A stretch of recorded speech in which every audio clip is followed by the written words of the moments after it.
उप मुख्यमंत्री अरुण शाह ने कल दिल्ली में हुए बम ब्लास्ट को लेकर निंदा की और साथ ही राज्य सरकार ने धान खरीदी को लेकर पूरी तैयारी कर ली है। अब तक की जो भी आतंकी गतिविधियां हो रही हैं उन्हें तार सीधे पाकिस्तान से जुड़े होने की बात हो रही है। पत्रकारों से चर्चा करते हुए उन्होंने बहुत सारे विषयों पर चर्चा की। 8 और 9 नवंबर को दिल्ली में नेशनल अर्बन कॉन्क्लेव का आयोजन हुआ था। शहरी विकास मंत्री मनोहर लाल खट्टर जी की अध्यक्षता में 2 दिवसीय ये अर्बन नेशनल कॉन्क्लेव 2047 में किस प्रकार से हमारे देश के शहरों की स्थिति हो, इसको लेकर विशेषज्ञों के साथ 2 दिन की ये चर्चा थी। और उसके बाद 10 नवंबर को एकता नगर केवड़िया गुजरात में हर वर्ष की भांति इस वर्ष भारत पर्व का आयोजन हुआ। सामान्यतः दिल्ली में होता था भारत पर्व का आयोजन। इस बार सरदार वल्लभ भाई पटेल जी की 150वीं जन्म जयंती के ध्यान में रखते हुए उनके जन्म स्थल केवड़िया एकता नगर में भारत पर्व का आयोजन हुआ। कल छत्तीसगढ़, दिल्ली और सिक्किम राज्यों का नंबर था जब प्रतिदिन 2 या 3 राज्यों के सांस्कृतिक कार्यक्रम होते हैं और इस दौरान राज्य की कला संस्कृति की प्रदर्शनी होती है। राज्यों के व्यंजन का स्टॉल लगता है। ये देश भर के सभी राज्य इकट्ठे होते हैं। 1 नवंबर से 15 नवंबर का 15 दिन का ये आयोजन है।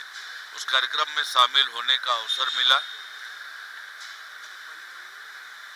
स्टैचू ऑफ यूनिटी, दुनिया का सबसे ऊंचा ये प्रतिमा सरदार वल्लभ भाई पटेल जी की, वहां जाने का अवसर मिला, उनसे आशीर्वाद लिया, नमन किया।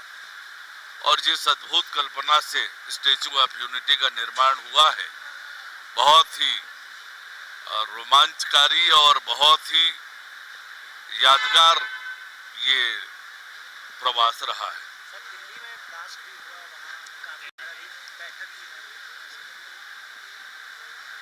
आतंकवादियों का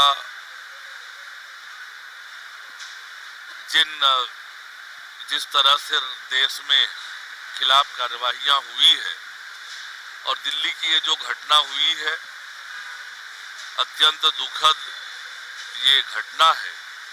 भारत सरकार की एजेंसियों ने इस घटना को पूरी गंभीरता से लिया है। प्रधानमंत्री माननीय नरेंद्र मोदी जी, देश के गृह मंत्री आदरणीय अमित शाह जी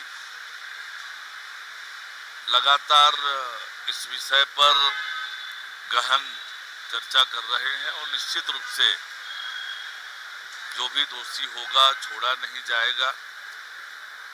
निर्दोष लोगों की जान और इस प्रकार से दिल्ली के साथ जो नापाक हरकत हुई है, उसका मुंहतोड़ जवाब इन्हें मिलेगा। 15 तारीख से धान खरीदी शुरू होनी है। सवाल खड़े कर रही है, ऑपरेटर भी हड़ताल पर है अपनी मांगों को लेकर। राज्य सरकार ने धान खरीदी की पुख्ता तैयारी कर ली है।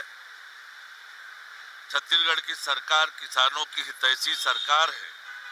विष्णुदेव साय जी के नेतृत्व में राज्य सरकार धान खरीदी की पुख्ता व्यवस्था की है। किसी भी व्यक्ति को चिंता करने की आवश्यकता नहीं है। किसानों के धान की पुख्ता व्यवस्था कर ली गई है।